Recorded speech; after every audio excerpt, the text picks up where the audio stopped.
বাংলাদেশের নির্বাচন হতে হবে। নির্বাচন পদ্ধতি জেন্ডার লেভেল প্লেইং ফিল্ড গঠন করতে হবে। ফ্যাসিস্ট সরকারের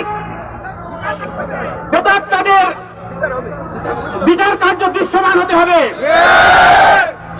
14 দলের ফ্যাসিস্ট সরকারের দোষর 14 দলকে নিষিদ্ধ করতে হবে। দাবি নিয়ে আমরা ময়দানে নেমেছি। আমরা আমাদের ময়দানে এই দাবি পূরণ করে ছাড়বো ইনশাআল্লাহ। সংক্ষিপ্ত আলোচনা শেষ করছি। আসসালামু আলাইকুম ওয়া রাহমাতুল্লাহ। ধন্যবাদ। এই পর্যায়ে আপনাদের সামনে বক্তব্য নিয়ে আসছেন বাংলাদেশ জামায়াত ইসলামী গাংনী উপজেলা শাখার সম্মানিত সংগ্রামী সেক্রেটারি বিশিষ্ট আলেমদ্বীন হযরত মাওলানা জাহাঙ্গীর আলম জিহাদি। আপনাদের সামনে আলোচনা মাওলানা জাহাঙ্গীর আলম জিহাদি।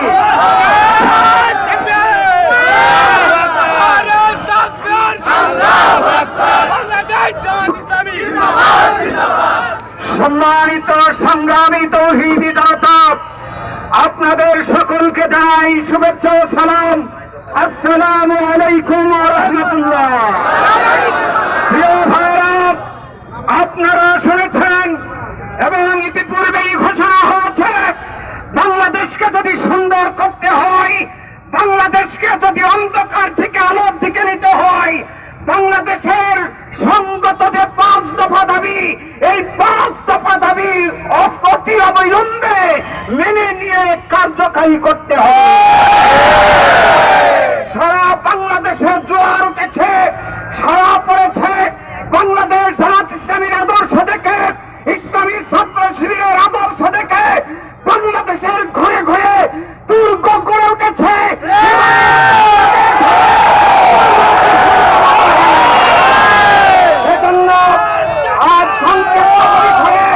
আপনাদেরকে আহ্বান জানাচ্ছি, যখন যে অবস্থায় এই বাংলাদেশকে বিশ্বের বুকে মাথা তুলে উঁচু করে দাঁড় করানোর জন্য যদি প্রয়োজন হয় সব কিছু ঢেলে দিয়ে বাংলার জমিনে ঝাঁপিয়ে পড়তে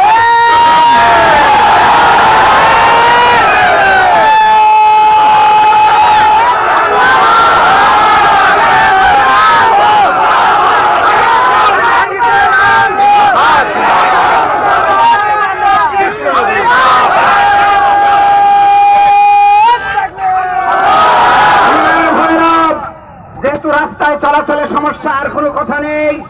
আমি উপজেলা শাখার পক্ষ থেকে আপনাদেরকে ধন্যবাদ জানিয়ে সকলের সুস্বাস্থ্য কামনা করে আমার কথা শেষ করছি। আসসালামু আলাইকুম ওয়া রাহমাতুল্লাহি ওয়া বারাকাতুহু।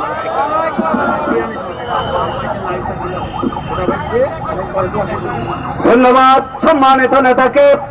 এ পর্যায়ে আপনাদের সামনে আলোচনা নিয়ে আসছেন বাংলাদেশ জামায়াত ইসলামী মনোনীত মেহেরপুর 2 গাংনী আসনের সম্মানিত জাতীয় সংসদ সদস্য পদপ্রার্থী বিশিষ্ট সমাজসেবক জনাব মোহাম্মদ নাজমুল হুদা। এ পর্যায়ে আপনাদের সামনে আলোচনা করছেন জনাব নাজমুল হুদা। আউযু বিল্লাহি মিনাশ শাইতানির রাজীম। বিসমিল্লাহির রহমানির রহিম। সম্মানিত ভাইরা, আসসালামু আলাইকুম।